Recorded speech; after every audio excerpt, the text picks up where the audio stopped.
length of time that you spend dealing with conventional doctors, right? For healing, right? And you said that healing comes from more than just going to a physician, because you know we can't just spread a wide band about all doctors. You know, we have to speak in line of how things can go. And because conventional doctors save lives. Yes, they do. And you are telling me now that you are speaking on the level that I usually will speak. You know, you could seek other things, as the Bible said, but hold fast to that which is good. So you are saying that black magic have its place, Obia may have its place, hello, and witchcraft or a see a man, see a woman may have a place, and even bush doctors have their place. But you have to get knowledge. Yes. You have to get knowledge, and you have to decide for yourself what you want to do and what results you want. So after the medical route, the traditional medical route, I started to experiment with food and nature. So I said, you know what? I wonder what would happen if I stop eating certain things, right? If I stop eating food from boxes and cans and I try to eat things from the land. I wonder what would happen if I try to sleep differently. I wonder what would happen if I spend time in nature. I wonder what would happen if I forgive myself. Wisdom, sister, wisdom. Because sometimes it's not just about physical things. Sometimes our head, the thoughts we think, the resentment and the trauma that we've carried around for years because we have problems unresolved, those things can keep us from getting well. And what happened? So can you put that into a word that some people are dealing with right now, holistic? Yes, yes. Yes. Holistic medicine can treat generational trauma too. Yes. Yes. And yeah. But that's the kind of life that I developed and my son developed, and we put it into practice. Like this week, as I said, I just started to pray out loud, and suddenly juicing come back to me. Now, if you take you to the kitchen, you will see that we have a brand new juicer yesterday. Yes. We put it to use last night. We had a brand new one that was in box that we bought months ago, maybe a year ago, and never used. We never take it out because, you know, my son has nutritionists that will recommend certain people juices. Yes. And according to what he's building, whether it's strength, muscles, you know, or losing weight, there's a different kind of juicing for everything. People need to know not every juice for every function of the body. So I like what you are saying here now, and I want the audience to really ingest and digest, not to digress, but to pick up what you are saying about holistic. And because the Bible gives us that training, and if we are Christians, as we say, and we are Bible readers and followers, the herb of the land is for the healing of the nation. But some people taking it too far. Some people lying to other people. They're boiling anything in a pan, bottle it and claim it and give it. Especially a guy who gave my nephew about a dozen bottles of bush medicine. He gave one to me. I never really drink it because it looks so much like junk. You know, it looks so much like and he drank it and he still died from renal failure because he resented the treatment from doctors and believed in this guy. He went, he baptized, and then he believed in what the church is saying, you're not sick. We have to use wisdom. And a couple of things are coming here for me. Because I've been talking about self-autonomy, and I've been talking about... Tell the people, just as what you said before, that the guy who was getting the swollen feet and this and that, my nephew was a type 1 diabetic. Yes. Move now, I think, to stage 2 because of his body begin to fail badly. Yeah, but you see, it comes back to my whole idea of taking charge of things with intelligence and experimenting. So, for example, let us say that you've been taking medication for a while, maybe 4 or 5 years, and you're not getting better. And you decide that you want to try something else, right? You have to try something else and give it a time frame to work. And if it doesn't work, you have to walk away.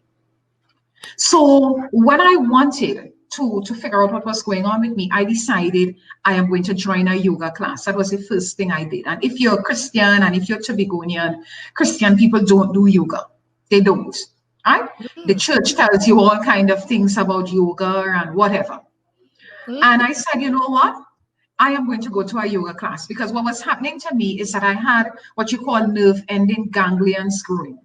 Because there were difficulties with my circulation in my hands and my feet, every couple of months I would have a huge growth, a huge bump, a bump growing behind my ankle or growing on my right wrist, because the stroke was on the right side. And my doctor would take it off, would operate and take it off every few months, and it would come back. And after about the 3rd or 4th time, I said, I can't do this anymore. This is not working. I can't spend my life. Tell us what that is again, so the audience can get familiar in case they already heard it from their doctor. You know, what's the name of the ganglion cyst? So it's a nerve ending ganglion, and it's really where, when you look on your hand, like on your wrist or by the bony parts of your foot or so, it's where you have circulation issues because you have nerve damage. And because there isn't circulation, you have this clogging somewhere at that point in time, and it manifests itself as a bump. So traditional medicine says, cut it off. And when it gets cut off, you do feel better, you have more feeling and more sensation, but it keeps coming back. So I decided I was going to take a yoga class, right? I took the yoga class, and within a month of doing the yoga, the ganglion went. I didn't take the surgery, the ganglion went. And I have never. Come on, my people, I'm feeling something here in my spirit. Please share this live. Share this. This is information that the world needs. And this is not from a 60-year-old or a 70-year-old woman. This is a young woman who was stricken with stroke in her 30s as a school teacher. And she had to give it up. She had was to diversify. So I want a lot of people to be part of this. Not to say that what you are hearing here is news and you're going to have to get proof also. This is living proof. She's been there and it was done to her. Yes. So after that, I've never had a nerve ending ganglion problem again. Because what I've proven for myself is that by stretching my body in all these prescribed positions, I stimulate nerve endings in my body to do their work better and to talk to each other better. So I know for sure that yoga works. Yay! A round of applause. A round of applause. Yoga works. For such needed information. Acupuncture also works because we're going traditional. We're going away from traditional now. When you tell people about needles, right? People get very worried when you tell them about needles. There are so many people who I've seen with strokes, and the doctor will tell them, you've done the therapy, and people go to the gym. I know about 3 or 4 men who come to the gym that I go to, and they go to the gym and they get frustrated after a few months because there's only a certain place that external stimulation can do for you. And a lot of people, especially in Tobago, because like it or not, we behave very bushy in Tobago. Right? I shouldn't say that. I might get shot. We get bushy in Tobago. That's what you mean. When I say bushy, in Tobago, we are very resistant to new things. We're very resistant to change. And we see things and we pretend we don't see them because we don't want to deal with them. We're not very open to new ways of doing things. And if I don't leave you with anything else, whatever is going on in your life, if whatever you're doing is not working, it's okay to try something else. It might not work, but it's important to try something else. I want to talk about acupuncture. So I started doing better, but I had very little sensation in my fingers. And your fingers are important. I mean, Yes. It's strange to look at your hand and you could see your fingers, but you don't know, you can't feel your fingers. It's the weirdest thing in the world, and you can't tell your hands what to do. So you can't write very well. You could be burned. I used to get burned every single week. I would touch something and there was no sensation of it being hot because my brain wasn't connected to that part of my body at all. So I would always get burned. I would always drop things because my fingers couldn't hold things and grasp things and keep them together. And so I went to a naturopathic doctor and she said, I want to start you on a series of acupuncture therapy. And I would go every week. I mean, my family thought I was crazy, but they've given up on me. I would go every week and she would stick these needles in my shoulder. She would stick a couple needles in my head because this was the easiest access to my brain. She would stick needles in my fatty part inside it, just behind my wrist. And she would put some needles right on this part of my hand. Oh. Right? And she would put the needles. And it was 10 weeks of needles, take a break. 10 more weeks of needles, take a break. 10 more weeks of needles, take a break. And after all the sessions, I still had no... 5 sessions? 30 sessions. So it was 10, 30 sessions. And let me tell you about faith. After 30 sessions, nothing. I had no feeling. So I said to myself, Patty girl, that ain't work, you know. But at least you tried. Right? Now, about 3 weeks after that final session, she's telling me, well, take a rest and we're going to start another session because sometimes when the nerve endings are so badly gone, it takes a lot more stimulation for them to work.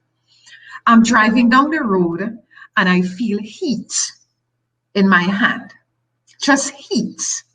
I feel heat. I say, I wonder what's going on here, boy. Anyway, I started getting a little more heat, but the finger's still not moving.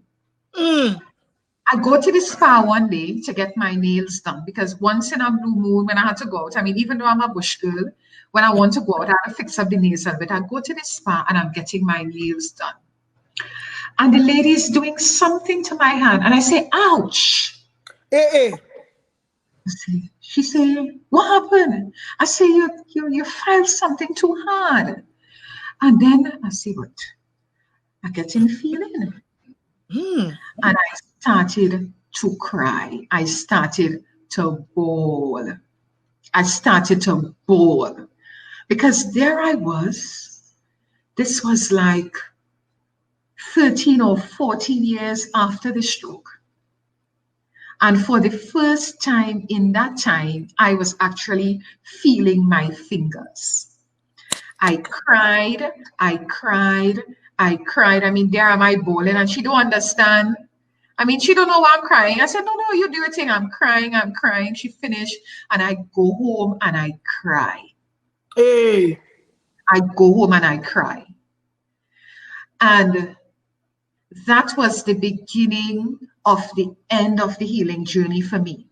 Because before that, I couldn't do anything with my hand. I couldn't put on my eyeliner. I couldn't do things. Hey.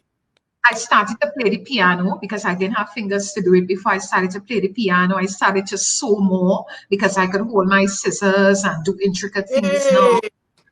So I have proven for myself that those things work. So if we want to bring it all the way back, beating the odds, not just for health, but beating the odds for anything, comes to a place where you try, and if you fail, you try something else. And you fail, you try something else. But you just have to keep going. And that's the second message I want to tell Tobago people. Whatever is happening, whatever is going on with you, or whatever, you've tried. And if what you try is not working, you have to stop trying. You have to stop doing that. You have to try something else. Whatever aspect of your life it is, you have to try something else. All right? So we need to move on because we could talk about this forever, but we need to move on. When you said that you cry, my question in between was to ask you how much you cried during the process of losing your independence in many, many ways. But we're going to have a 2 minutes break. And when we are back, you are going to answer this question that we have here. You know, you and this group that you have more than 8,700 women following you and being part of your story. Okay. So we're having a break, two minutes.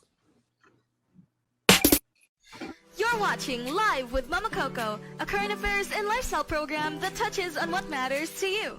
Know someone who would benefit from watching this live? Go ahead and share it. Know someone who would be a great guest for Live with Mama Coco? Go onto our booking page to enter their contact information or call 702-577-0848 to talk to a member of our team. Want to take a piece of the show with you? Then don't forget to check out Mama Coco's Life and Style Shop, where you can purchase copies of Mama Coco's book, Unbreakable Spirit, or get your emblazoned apparel with some of Mama Coco's favorite sayings and one-of-a-kind artwork. Live with Mama Coco is produced and distributed by Girl Powered Success and Survival International.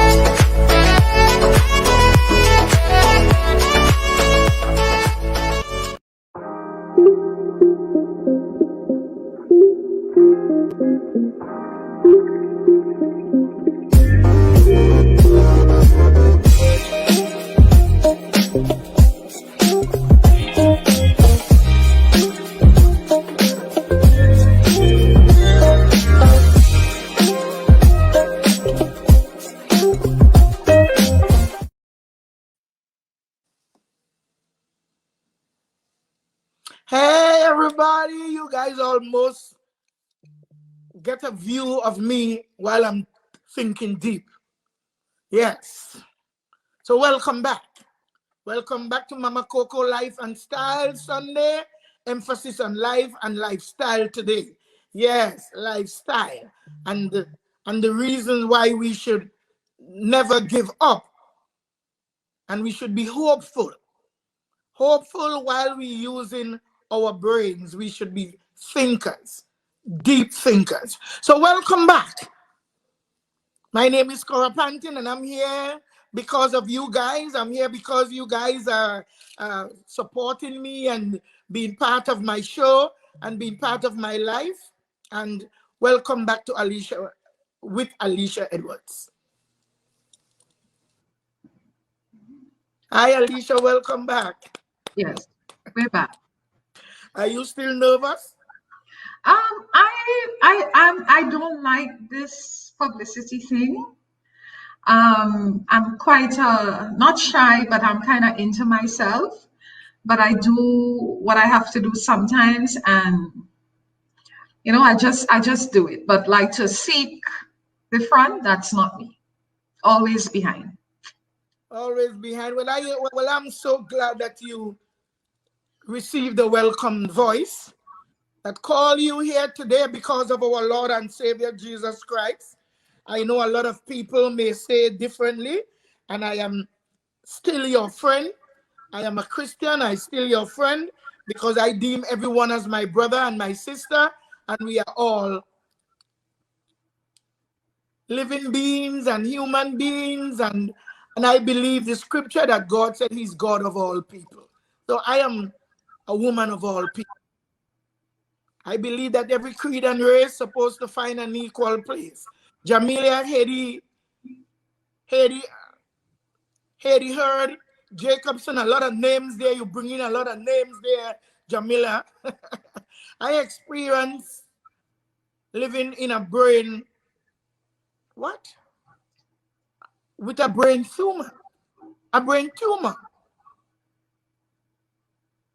Before my diagnosis was walking, she said she was walking like a crab.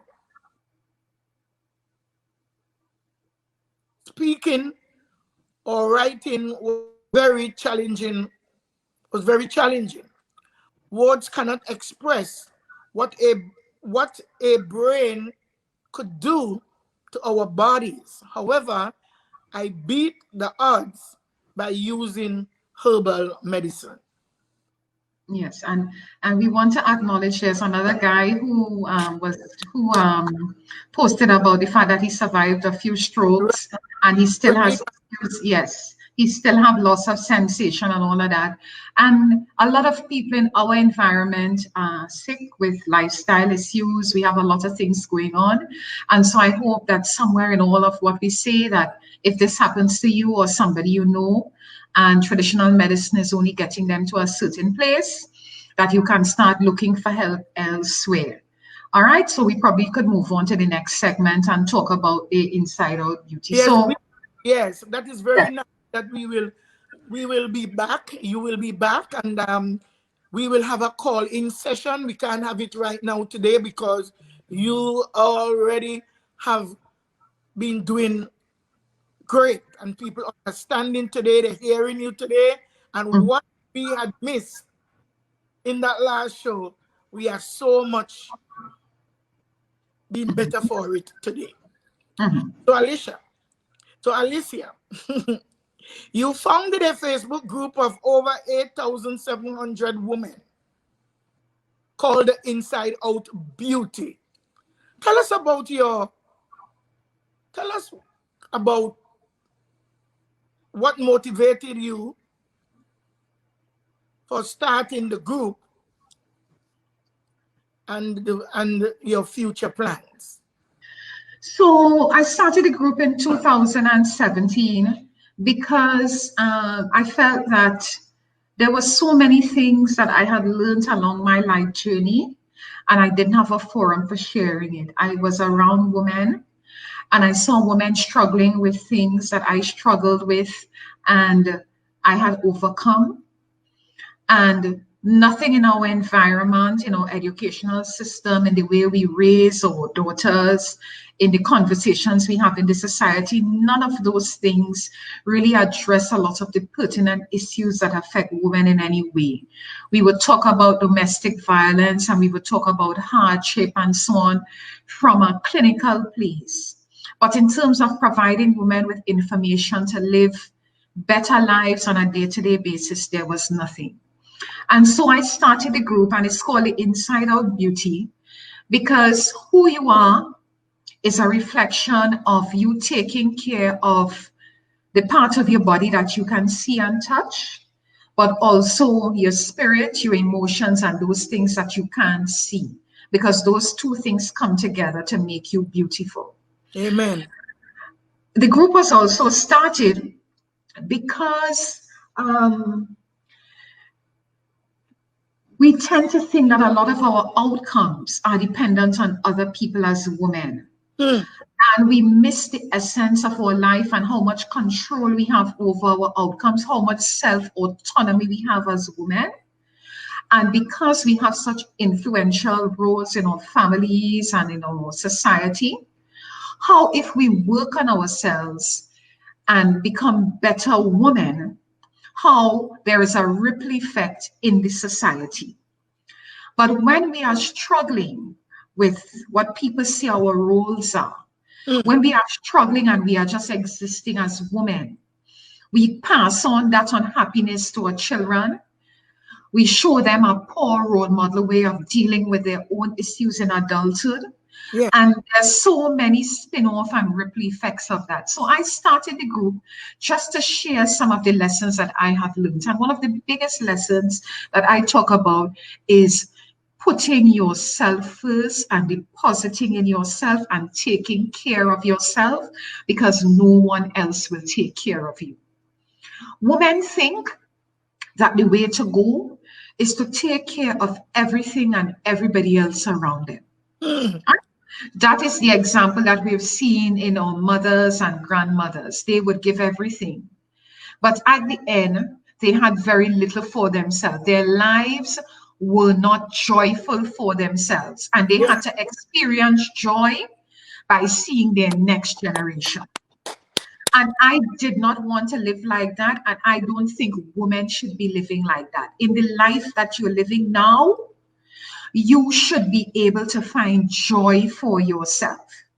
Yes, there is a certain measure of joy in taking care of your family and accolades for being whatever. But in every single day, because you only have this one life, there must be a way for you to find joy. And that is the essence of the group. So at the present time, we are a closed and a secret Facebook group. And we operate by sharing our stories. We help members behind the scenes with various things. We link people because there are so many resources available in the group.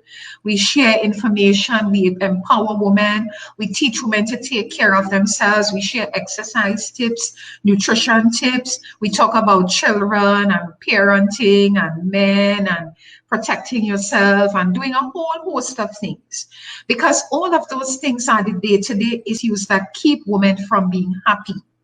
And if we find a better way of taking charge of those situations, or family or finances or health and all of that, we are going to live happier lives.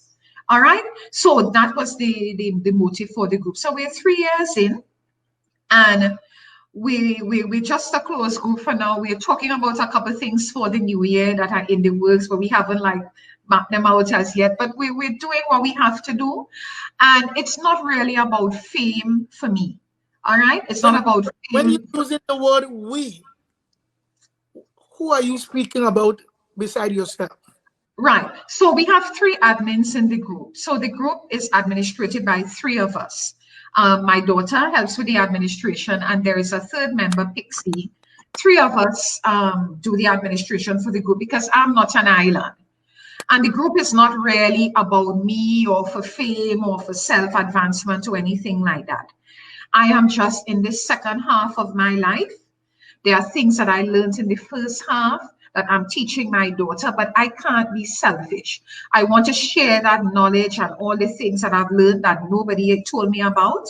I'm sharing those things to make the journey of another woman easier, so that she could come to a fuller and bigger place younger than I was and do a better life. So that... So are you speaking my language for me now? So that in the end, the society will be a better place, because right now we are a men-driven world, and men see the world differently. Men see the place from a place of aggression and power. If we look at how female heads of governments have handled COVID around the world, vis-a-vis how male heads of governments have handled COVID around the world, there has been a total different response, a total different stream of initiatives from female leaders than male leaders. We have to really come in a little bit here, because it's not all female. Especially, you see, in America, they have different level of governance, state and federal and stuff. And we have some women in America here that behaving as if they don't know what life is all about.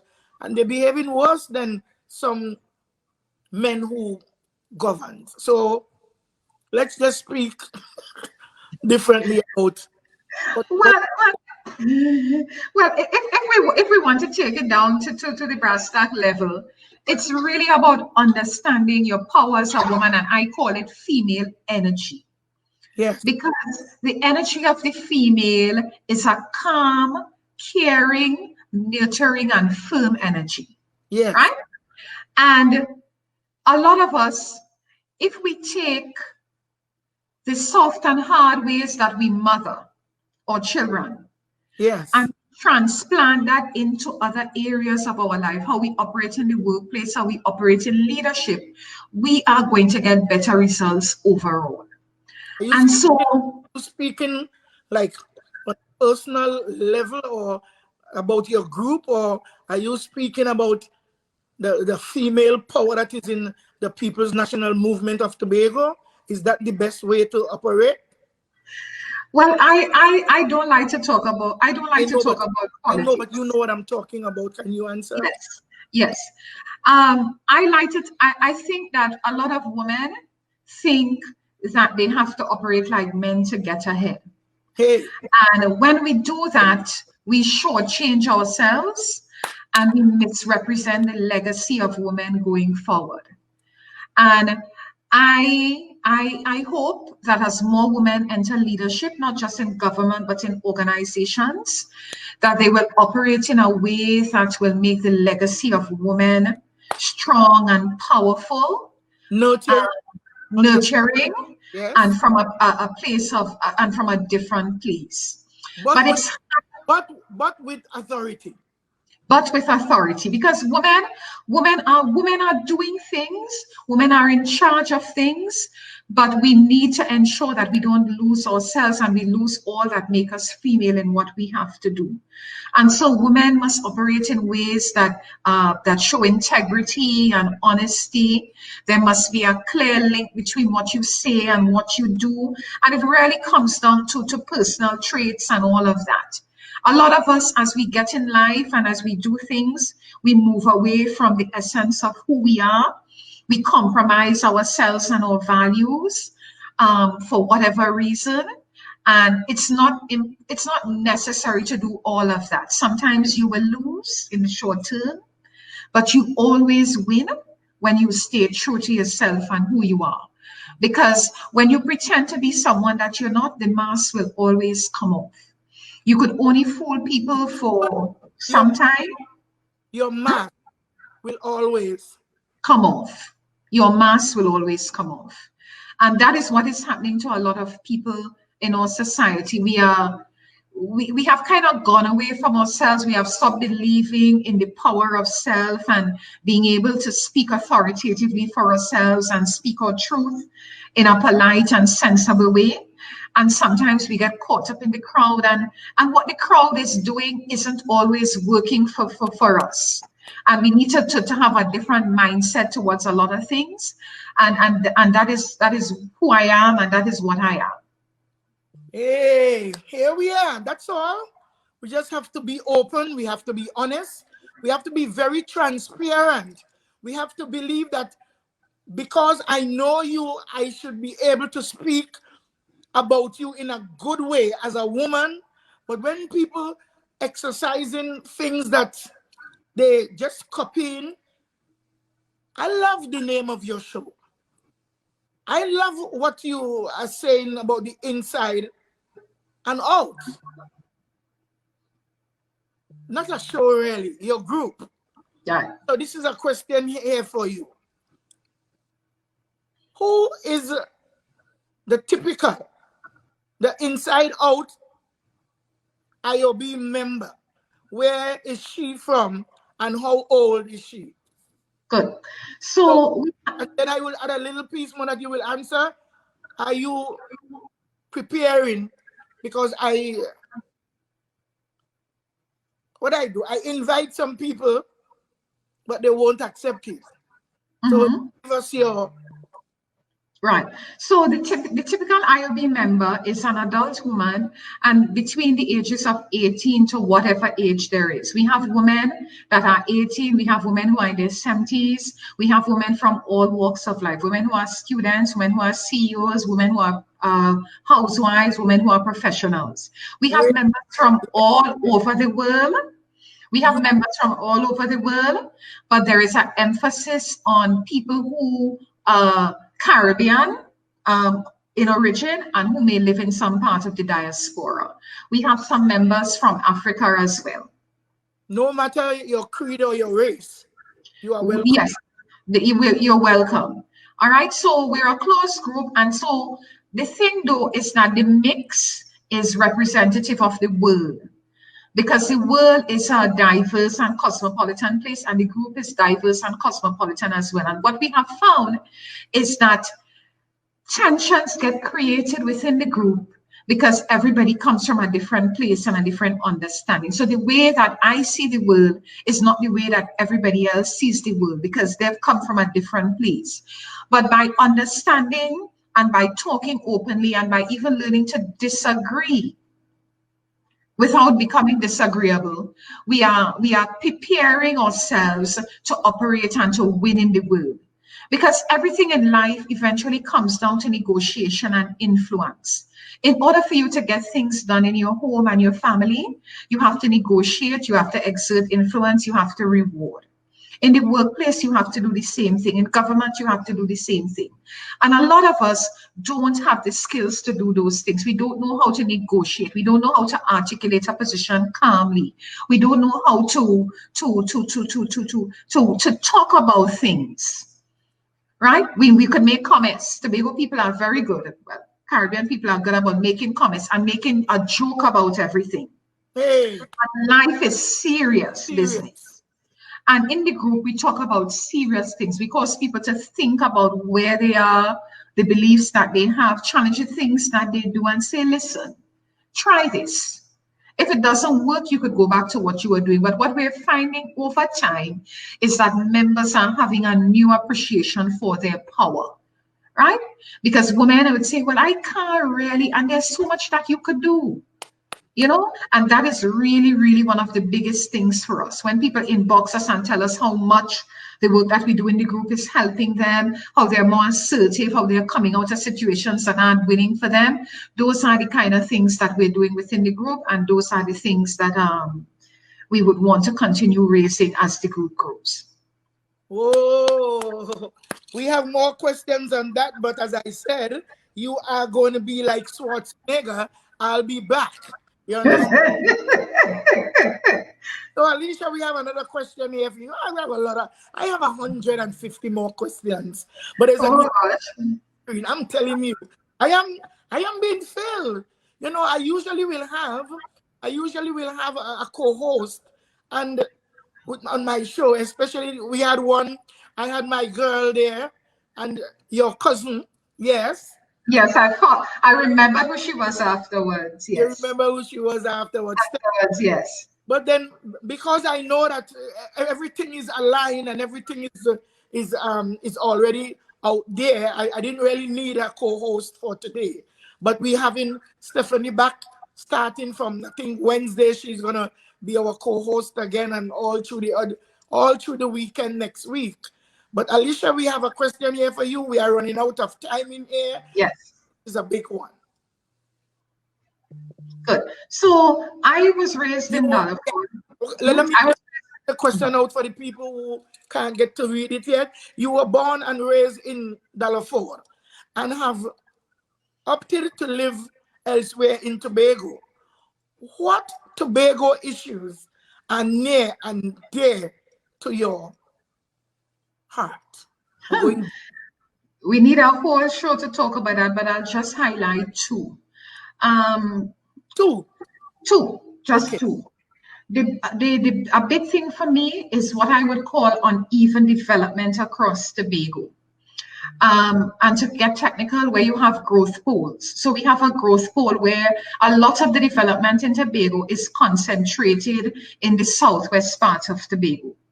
So if you've come to Tobago 10, 15 years ago and you see what the Crown Point, Cana, and Bonaccord area was, it wasn't much. And the development that has happened in Tobago has focused and has been concentrated in that area.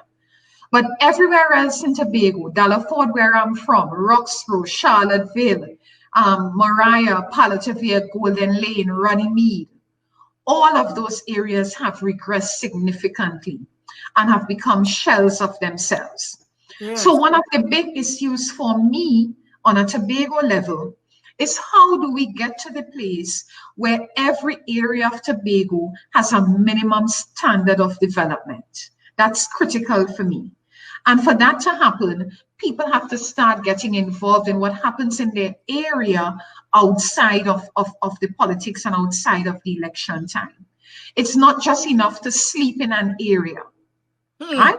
You can't just drive out of an area in the morning, drive back in the night, sleep, and expect things to change. People have to redevelop a sense of community. Communities now have to agitate for things on behalf of themselves. And that is something that has to happen, because if we leave development up to the people in Port of Spain and to the people in our tier chain, the development is only going to happen where they will get show for it. We've paved the Claude Noel Highway 101 million times. And maybe during this season, we would see it paved again. But there are so many side roads, back roads, supplementary roads in Tobago that need assistance, that we hardly get water in certain parts of Tobago. We have issues with technology. All of those things feed into the uneven development. The second thing that I want to talk about is healthcare, and not just traditional healthcare in terms of hospital and health centers and so on, because per capita, Tobago has a lot of health centers. If we were just looking at health statistics, for the size of population that we have and the number of health centers that we are supposed to be well served. So the answer to healthcare is not hospital and health centers and all of that. We have to get back to a place where Tobago people get back to preventative medicine, right? Because our ancestors and the generation before us had fewer health centers, less access to medicine, and they were healthier, they were less sick. And so a personal passion of mine is to try to tell Tobagonians that the way we live now is not nurturing and healing to us, right? And that healthcare is not just about fretting about the hospital, but about taking your health into your own hands by going back to the land, by living in nature, by making peace with your community and getting back to a higher power, whatever you call that higher power. So those are the two things that are on my mind and are the things that I could talk about forever and ever. But we must move on. But we must move on. Whoa! Whoa, I was just going to say something, but you tell me to move on. So, Alicia, COVID-19 has impacted the lives of everybody, everywhere in the world. How has it been for Tobagonians? That's your final question. Okay. So, for Tobagonians, it has been... For Tobagonians, it has been very difficult for two reasons.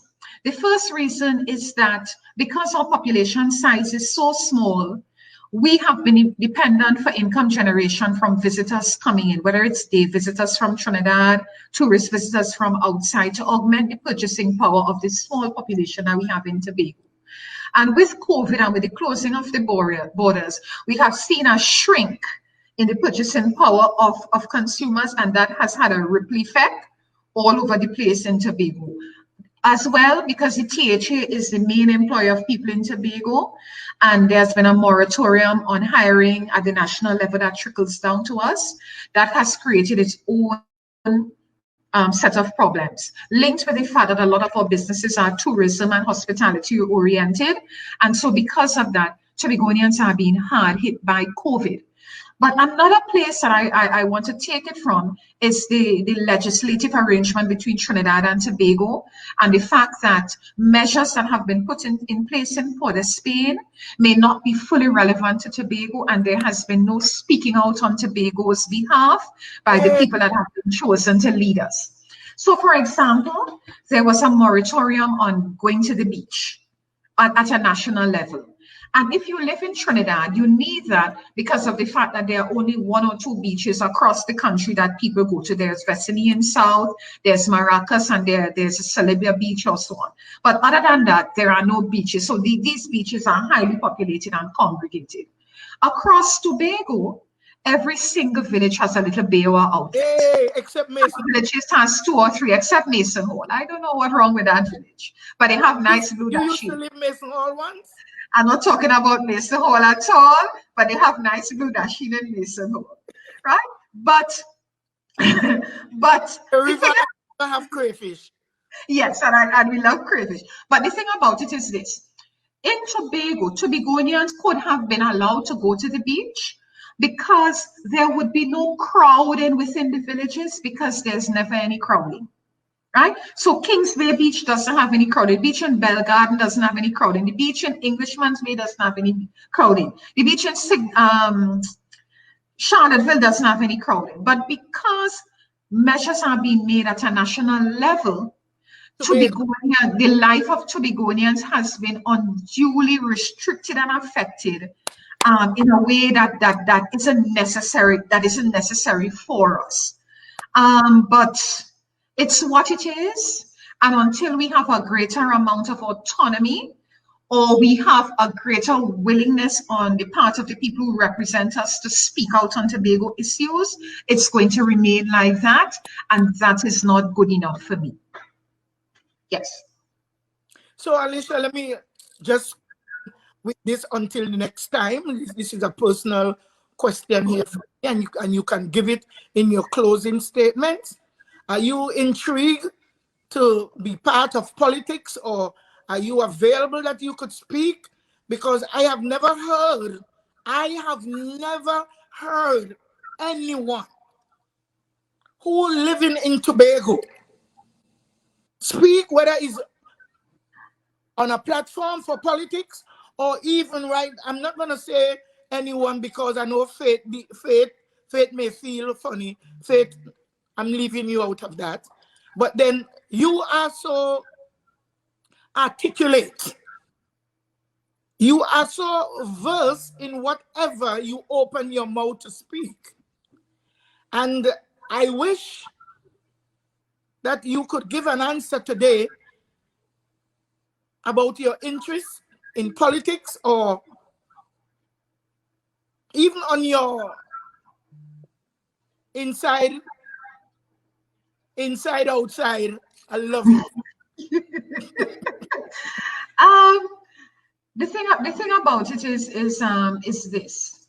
I love Tobago with a love that has no words. Yeah. I love Tobago with a love that has no words. Tobago is the place that my spirit and my soul feels at rest. Hey. It's home for me, not just a place to sleep. It's home for me. And so the interest that I have in things Tobago is at a deep level. It's at the level where I want to see Tobago in a better place for the generations of my family and other Tobago families that are to come. But I have lived long enough to realize that the politics that we practice in its current form cannot fix the problems that we have. Remember, I tell you that my interest is science and I love experimenting and observation. And we have experimented in Tobago with all kinds of permutations of national and local government configurations. And none of them have worked in the interest of Tobago people. So in the current political configuration, I don't think that anybody getting into that can make a difference because that system does not work. Hey. And I'm a firm belief that something new has to happen for something different to happen. So the answer for me is no. I don't see myself getting involved in politics the way it is now. Maybe at some future time when things are different, when there is an openness to a new way of doing things, maybe. But in the meantime, there are ways that we can agitate and speak up about the issues that affect Tobago. There are also ways for us to exert influence wherever we are, outside of the politics, wherever we find ourselves, in our charitable organization, in our groups, in our families, in our workplace. And I do that now, and I will continue to do that. Because change happens at the level of families, at the level of villages, at the level of communities, and then it takes place nationally. Politics requires change to be a top-down thing, and it doesn't always work that way. So for me, I am comfortable where I am doing the things that I do, sharing what I know, talking to people asking them to look at new ways of doing things, and I leave the politics to the politicians. But in closing, I want to thank you for having me on the show. This is the most I've ever spoken in a public forum for a long time. I don't really like these kind of things, but I guess I can't be in the shadow forever. And so I'm grateful that you've had me on the show. Thankful for all the people who have tuned in. And I'm humbled by the comments and so on that people are sending. And I wish you and your Mama Coco show the best in the future. May you grow from strength to strength. May your influence continue to be extended.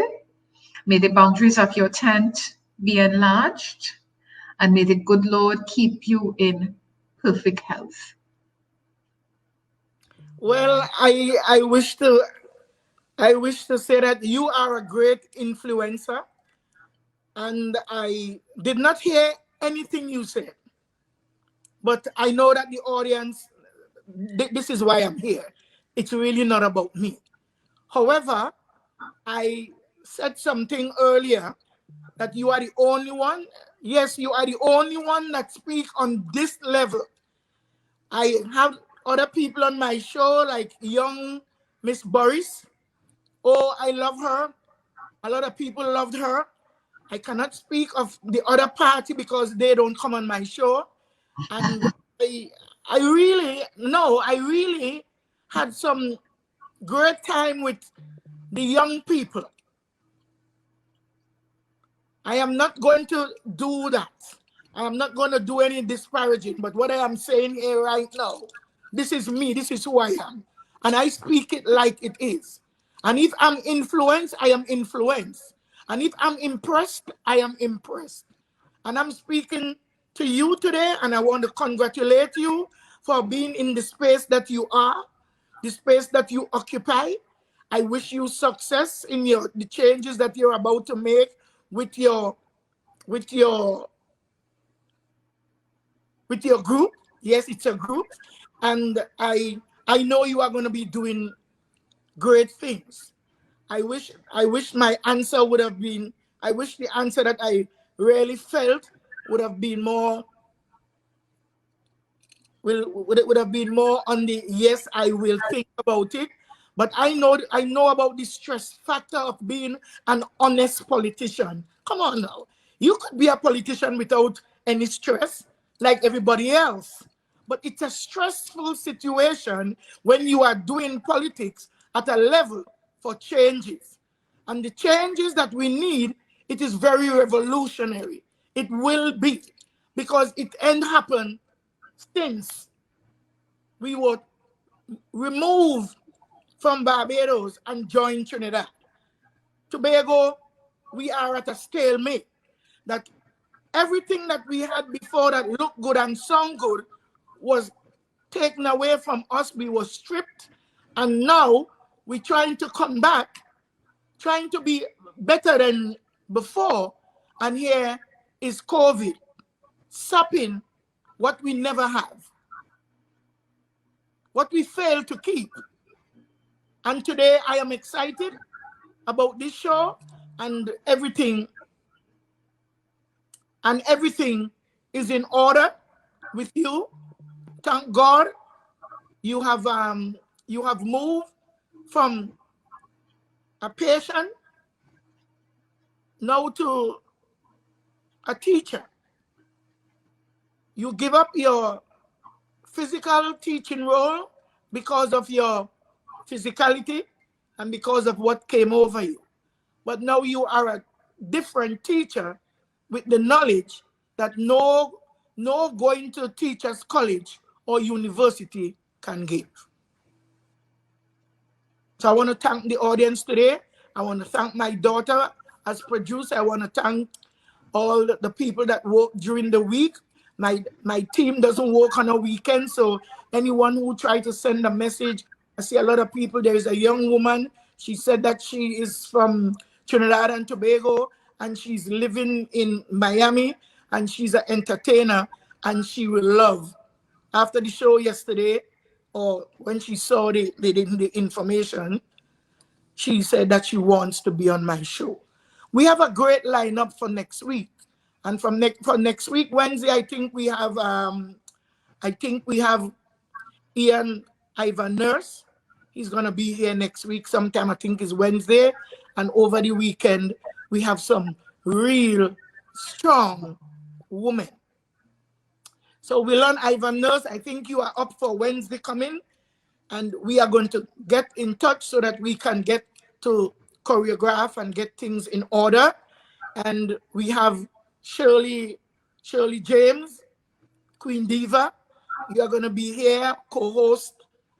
Your co-host will be Stephanie Thomas. I hope she will be available. If not, the show will go on. I know Stephanie is doing a lot of work now, finishing up her papers and stuff.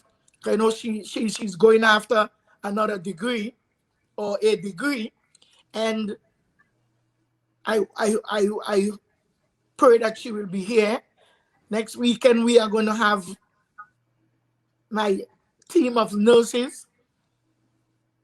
Yes, from England. We are going to have them on Sunday, and my co-host on that day I think will be Avanel. I hope Avanel will see it. So thanks to everybody. Thank you, Alicia. My goodness, what a pick. What a woman. You are so versatile. You are so eloquent. And please stay. Don't come off. When the show ends, do not stay. Do not leave. Stay. We are going to have a behind-the-scene chat. Yes, I am impressed. And I want to welcome you back. You will give us a date. When you give us the date, we will arrange for the new show. Okay. All right. So thanks, everybody. And we have a co-host next week. Oh, might be more than one with Ivan Nurse. We have our boy Kino Bear. I hope he's available. Because I know we had a lot of changes that took place and some people may not be, ready. So thanks to each and everyone. Alicia, say something before we wrap up. So good evening, Tobago people. Normally at this point in time, after you've had your lunch, you're probably resting on your bed, or your children can't go to Sunday school. But I hope that you have a wonderful week ahead. Thank you for tuning into the show. And I hope that everything goes well with you and your household for the Christmas season, and that you have a wonderful 2021.